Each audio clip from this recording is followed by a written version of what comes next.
Hello friends, आज की इस वीडियो में स्वागत है आप सबका। जहां पर आज हम बात करेंगे फोटोशॉप की जितनी भी शॉर्टकट कीज होती हैं वो हम अपने पेज पर कैसे एंटर कर सकते हैं, वो भी एक शॉर्टकट कीज की मदद से। तो चलिए देखते हैं। अगर आप चैनल पर नए हैं तो हमारे चैनल को सब्सक्राइब कर लें ताकि नेक्स्ट आगे आने वाली वीडियोज की नोटिफिकेशन आपको पहले मिल सके।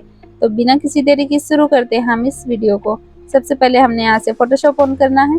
फोटोशॉप ऑन करने के बाद आपने यहाँ पे की प्रेस करना है, कंट्रोल शिफ्ट ऑल्ट देन के। उसके बाद यहाँ पे कुछ इस तरह से आपके पास डायलॉग बॉक्स आएगा एंड देन यहाँ से आपको ऑप्शन मिलेगा समराइज एंड देन इस पे क्लिक कर देना है एंड देन यहाँ से कोई भी नेम देके आपने इसे सेव कर देना है।